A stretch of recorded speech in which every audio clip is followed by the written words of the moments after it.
From the Eastern Plains to the high I country. think it's going to become a fascinating walk through history to see it. And from the skies above northern Colorado to a slope in the Sangre de Cristos, we're visiting communities, discovering the extraordinary people and places that make Colorado so unique. Hello and welcome to this Denver 7 Plus special presentation of Discover Colorado, Extraordinary People and Places. I'm Landon Haaf and I'm so glad you're with us. Over the next 30 minutes, I'll be sharing stories of Colorado's rich history, enlisting the help of Denver7's amazing community of photographers about some of their unbelievable work and so much more. We begin on the outskirts of Colorado Springs, where we meet a family that's helped keep the Christmas spirit alive in Colorado for nearly 7 decades. Mike Castellucci takes us to the North Pole and Santa's workshop. We're sold out. Who could possibly get to work at the North Pole before Santa? You all right? I'm doing all right. Okay. Tom Haggard. I stay out of the office. He owns this place. I don't. This is my office. In the mountains, west of Colorado Springs, Tom and his family have been running things here for 69 years. Good to see the sun out. It's the North Pole's busiest couple of It'll weeks. be nice today. And this is Tom's I routine. hope it stays this way. It's supposed to stay this way. Raise the flags, walk the Alpine Park, Long then time. make sure there is fire because of the ice. It's part of their holiday every year, and they're not going to be denied. You know, because these people, most of these people today have done this forever. And hoping to meet Santa in a little bit. In between work, Because you control it, Tom still every ride is different. sees this place with the same sparkle as kids, I can turn it on, but of course there's nobody in it. But seeing it for the first time. It seems everyone has a history here. yeah.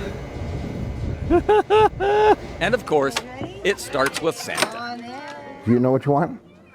No, that's okay. Here, watch the ducky. And are you all going to stay in bed when Mom tucks you in at night and not get up and walk around? What would you like? A dog? Remember making sure your lap bar was locked and the anxiety while you wait? Bob McAdams drove here with his granddaughter. Bob piloted B-52s and B-1s, but still found the tilt-a-whirl a little more scary. Absolutely, absolutely. The B-52 was cake compared to the tilt-a-whirl. It just rocks my world and causes fear to come to my heart. That's joy, not fear. And there is an upside to standing in line to see Santa. It gives you time to practice those smiles. In Cascade at the North Pole, Mike Castellucci, Denver7. Well, from the base of Pikes Peak to the summit of the plains, we head to the small town of Genoa on Colorado's eastern plains, where some of Colorado's quirkiest history was in danger of crumbling away, but is being brought back to life. I traveled there to visit with the folks behind the revival of the world's Wonder View Tower. My family lives in a tower. Since long before Interstate 70 even opened, folks traveling through the eastern plains of Colorado would stop here People come from all over to see it. at the world's Wonder View Tower. Its claim to fame, And visitors could go up on the platform and view for miles. that it was the highest point between Denver and New York City. And on a clear day, you could see 6 states from the top of the tower. Well, we have a great view and we get to visit with a lot of people from all over the world. The tower welcomed guests traveling by car on US 24 or by train on the Rock Island Railroad before I-70 opened in 1975. Jerry Chubbuck, shown here in an old film from the family collection, bought the tower in 1967 to pair with his one-of-a-kind collection of oddities. We have over 20,000 artifacts in our museum. It closed when Jerry died in 2013, and his collection was auctioned off the year after. So the tower and museum sat for years, a shell of its former self, on the outskirts of Genoa. That is, until now. And we think we've really gotten something done here. The nonprofit Friends of Genoa Tower has dedicated the last several years to reopening the roadside attraction. It's been a labor of love by a small group of volunteers. You know, I've done my 10,000 hours of just fixing things. And they're on track to open the doors to the tower in the first half of 2026. We just think this thing's bigger than, we are, and it should, get saved. And, it'll be good for everyone out here. I went and got a tour of the place. This is the biggest room in the whole place. From the museum area, All the nails had something on them. through the stone maze that once led to a stage and a cafe, This was, where you paid your check. and more rooms filled with assorted collections. All the paintings, the art was always an important part of the tower. And of course, we went up in the tower We're now suspended in the air. and took in that famous view. We were right on the highway. Now, one might ask, We'll never make any money on this. We never have made any money on this. why this place? Well, that answer lies in the spectacle. We find this place to be very artistic. It's a big piece of folk art. And in preserving a slice of Colorado history. As you grow up this way, it just becomes a permanent part of where you're at and what you're doing. But also the opportunity to write a new story for the tower in the 21st century. It's a truly exciting next chapter to see this thing become what I would consider a point of light. That's stumbling on small businesses and individuals that really shine, coming from otherwise unknown and unremarkable surroundings and origins. And the tower can be that again. As they look toward reopening in the spring, the Friends of Genoa Tower have scheduled their first fundraiser as their dream of restoration gets closer to reality. It's scheduled for February 10th at 6 p.m. at the Space Gallery on Santa Fe in Denver. They say the event is meant to celebrate and support the restoration and reopening of the tower.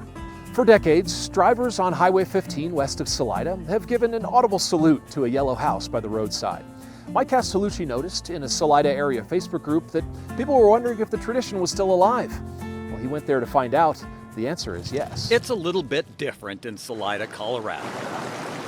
You're more likely to hear the Arkansas River roll through town than rush hour traffic in the city. Coffee brewing here instead of an occasional frustration honk here. Yep, here we go. If we honk at all these days, it's for two reasons. Sweet.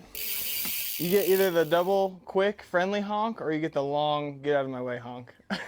I don't. Yeah, I do that to my friends sometimes, give them the beep beep. But if you ask the question about honking in Salida, it seems everybody knows. Honk house? My kids plead with me to please honk. Oh yeah, heck yeah, that's what I'm saying. I've done it, yeah. I think the rule of thumb is you're supposed to honk for however many cars are in your party. Martin Epp sells houses here. Sorry about my wife's slippers back there. He knows. Flip-flops. The old guy, Harry Miller, that used to sit in the bay window and wave at people, and that's when people started waving and honking at him, passed away in October of 1976. 11 miles up the road from Salida, in Maysville. We've been here, I think this will be our 7th year. Drivers have been passing this house honking for 80 years. All day, all night. It's like a doorbell at 55 miles per hour. Rod, who owns this house on Highway 50, knew what they were getting into. Little Harry Miller used to sit in the window right there and wave at people, and we're gonna honk. Hey, Harry. It's never annoying. If anything, it makes you feel cooler than you are. In fact, So yeah, I kind of know it's just for good luck, you know? it's helped him in his recovery, Yes, sir. healing from a 2-month hospital stay. It's definitely been a place of healing. And it happened. Barely getting the shot set, they honked. He waved. Some things in this town may go out of style, like this payphone, complete with a hard plastic Yellow Pages cover. But not the honk house. No, they're talking about the honk house. And it's usually 2 times, up and down. It produces smiles in the car and at the cantina. I think it's a feel-good thing, whether you're doing the honking or receiving the honking. And bike shop. You gotta honk every time. And we can all use that connection to each other anyway. In Salida, Mike Castellucci, Denver7. There is so much fascinating history here in the Centennial State, and History Colorado wants to learn more of it. If you have an interesting story or lived experience living in Colorado, History Colorado would like you to share it with them. The America 250 Colorado 150 Commission is partnering with History Colorado on a project called A Portrait of Colorado at 150. It's a statewide storytelling initiative in honor of the state's 150th birthday that's hoping to capture diverse voices and lived experiences of Coloradans. The goal is to gather at least 150 oral histories across every region of the state. And we want to sort of recognize and honor all Coloradans. And I think the cool thing about this project, it's about Colorado today. Because we're a history museum, we're often dealing with historical information. But right now, it's time for us to look at who are we today? History Colorado will host several community events to get the word out about the project. They're also providing equipment to help you capture your oral histories.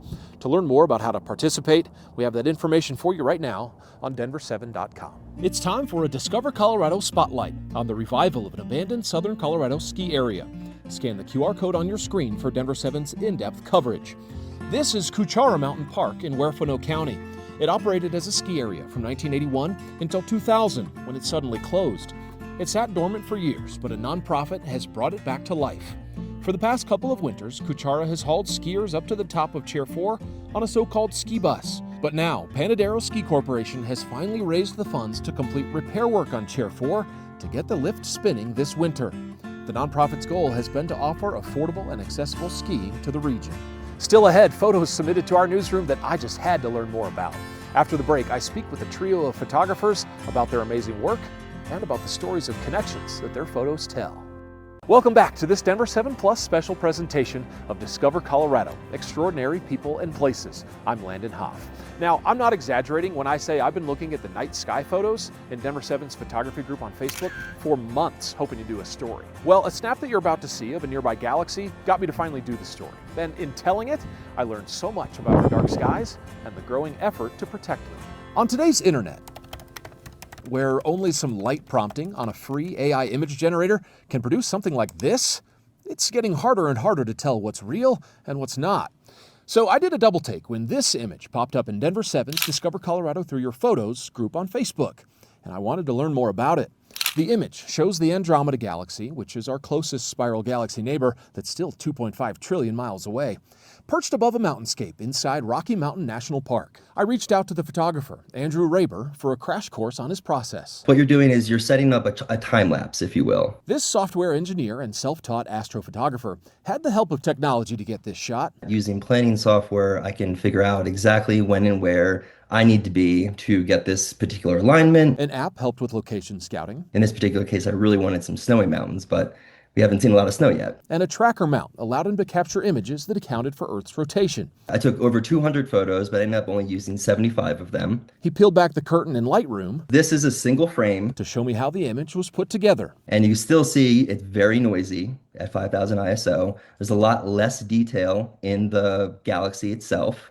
And so that's where stacking comes in. So while plenty of doubters will say it's fake. Well, I guess my first thought is, thank you for the compliment, I suppose. Andrew did the work to make this image happen. And I get it. We're not used to seeing this type of scale. We can't see at 135 millimeters. And it's this idea of capturing something for real that the mind can hardly comprehend that's drawing more people to the night sky. People are starting to appreciate the night skies a little bit more, I feel. And has advocates working harder than ever to protect it. The ability to see the cosmos and to look up at the stars and to get lost and to find solace and inspiration in the night sky has become such a luxury. That's John Garvey, the chair of the board of directors of Dark Sky Colorado. We do education and advocacy to preserve the night sky and the nighttime environment. He tells me more and more locations in our state and across the nation are pushing for dark sky status. It's a rigorous certification that depends largely on managing light pollution and offering education about the night sky. Colorado, I think, is fourth or so in the country in terms of number of certified dark sky places we have. And more places are pursuing certification, including Rocky Mountain National Park's neighbors in Estes Park and Grand Lake. Those gateway communities play a really pivotal role in helping to sustain the dark night skies inside of Rocky. The effort is important for plants and wildlife, as well as humans, who can use the night environment to have a connection with the unknown. And so when you come out to places like this, it changed me in a way, and I really did appreciate when I went out and actually saw the night skies and took my first picture of the Milky Way core. Being out there and having that experience of seeing outside of everything that humans have ever touched or have ever affected. That is just that's so grounding. Now, so many photographers in that group have shared just unbelievable images of our night sky. That includes when the northern lights have painted our skies in vibrant colors. We're in the midst of a 2-year peak in the solar magnetic cycle, which means strong geomagnetic storms have been more common. On several nights in 2025, visibility of the aurora borealis stretched all the way into Colorado and even into states further south. Our photography community was all over it, as you can see, submitting these breathtaking shots. And staying in the skies, military planes and vintage aircraft dazzled onlookers at the Great Colorado Air Show in September. This is a look at some of our favorite photos from photographers who were there to capture the amazing aerial scenes. But one photo in particular from the air show caught my attention, and I just had to reach out to the man who shared it. The Great Colorado Air Show in Loveland, the louder the better, is an experience for the senses. You can hear them in Greeley because the sound is just reverberating off from the mountains and it just hits you in the chest. He's talking about the military planes and other aircraft whose aerial displays come with stunning precision and incredible speed. It's really hard to describe unless you're right there because everybody feels it kind of differently. Sean Mason loves the air show, both as an Air Force veteran and airplane enthusiast. I've been an airplane nerd since I was a little kid. And as a father who gets to photograph the event with his 17-year-old son, Wyatt. This is something we have a great passion for. And one particular photo from this year's show perfectly captures everything there is for these two to love about the event.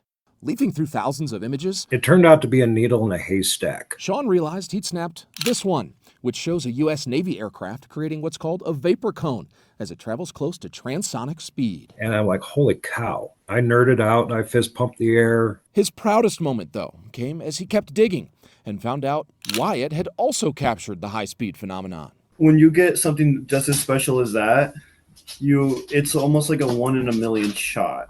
I couldn't be prouder. I couldn't be happier for his accomplishment as well. But the beauty in this story isn't even in the photos. These are memory makers.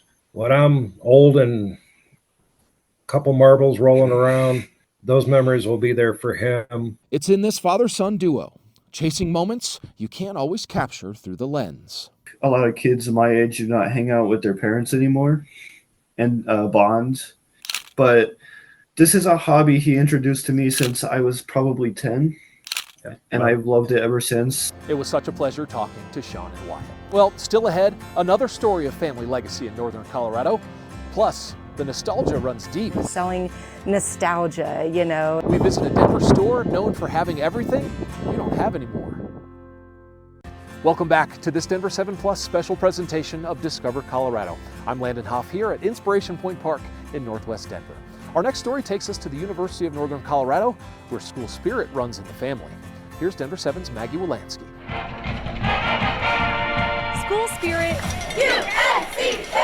is undercover. Wearing the cheer gear is kind of my incognito attire. Maddie Cabot. I've heard some stories of the interns getting terrified of the head, like when they come and do laundry at night. Has a very good secret. I gotta make sure I have all the pieces. Turning into her alter ego. I have my own pair of shoes. Inside the shoes, claws. This is the hard part. Maddie's made a name for the mascot. I was a troublemaker my freshman year. I was just testing the limits to see what I could and couldn't get away with. But behind the bear, this little sorority girl that was once a cheerleader. Once she's ready, okie dokie, here we go. There's no holding her back. See, she's over there dancing. Dana Hoffman. That's my baby. Loves seeing her daughter shine as claws. So many people have told me that, this is the best claws they've ever seen. It all started freshman year. We cheered for maybe a couple weeks coming into the university because of how desperate they were looking for a mascot, because there was no one to necessarily fill that role. Head cheer coach Mackenzie Green knows Maddie is one of a kind. She has made this statement and this impact on us. That Claus is a big name now. It's not just another mascot. And there's no hibernating after football season. You can see Claus at volleyball, men's and women's basketball, wrestling, football, community events, alumni events. Like clockwork. It's like these 2X shorts, and they're just like, skink. She's game day ready. Now it's time to go wreak havoc on women's basketball. and comes roaring back with energy. Just like being on the court, Claus deserves a much-needed water break. Definitely the water, unless it's a blue Gatorade day. When it comes to keeping score of the time spent suiting up, Probably like 400 to 500 times. luckily it runs in her blood. Old Claus. This is when I was like young like you. Maddie's mom was Bentley Bear for the university. What did you see out of it? Through the mouth, actually. Following in mom's footsteps, or rather paw prints, comes with some guidance. No, I'm not a critic. I was just giving her some helpful coaching. It's a bond this mama bear and her cub will forever share. I feel like this bear's become a piece of me that I will never let go. Bringing school spirit, like mother, like daughter. We end with a totally rad story that every Gen X kid will love. We head to a collectibles shop in Denver that'll bring back memories of a simpler time. Here's Denver7's Mike Castellucci. 5,280 feet, a mile above sea level. But what if you add an apostrophe and an S onto 5280? This is what you get. We have Cabbage Patch Kids in the box. 5280s. We have Cabbage Patch Kids out of the box. As in the 1980s. We have birth certificates that go along with them. You know, there were literally people being trampled in the 80s trying to get their hands on a Cabbage Patch Kid. On South Broadway in Denver, Tony Vecchio. Oh, yeah, there's the piece of gum. And Dee Dee Thompson sell memories. We're selling nostalgia, you know, and so that's one of the beauties of what makes us unique. 7,000 stormtroopers, Gumbies, and J.R. Ewings. That's a little J.R. Ewing shot. Dee Dee there. and Tony would usually be scouring the city for new, old additions to their store today. But it's definitely an experience. They opened it to talk about the meaning of it all. We get a lot of conversations about you know, people, what they had as kids and what it meant to them and the stories behind that. And that's one of the beauties of this store and what we do. What's the most valuable piece here? It depends. You might have your own story about an Atari or a pound puppy. I ended up getting was a Kennel Cuddly. They did a lot of knockoff toys back then. And to find it again after half a lifetime. Do have a Rainbow Bright. That will be the most valuable thing here. And that's this little gal here. You miss your Rainbow Bright 1983? Wrap it up today. It's not too late. On South Broadway, Mike Castellucci, Denver7. Well, that does it for this Denver7 Plus special presentation of Discover Colorado, Extraordinary People and Places. I'm Landon Haaf, and I am so grateful you spent the last half hour with us. If you're just tuning in and you want to see what you missed, scan the QR code on your screen. That'll take you to a landing page with links to these stories and so much more. And if there's a Discover Colorado story you'd like me to tell, shoot me an email at the address on your screen, landon.haaf@denver7.com. I would love to hear it. And as always, join in on the fun on Facebook. Just search Discover Colorado through your photos and start sharing your pictures with us. Until next time, happy discovering. I'm Landon Haaf.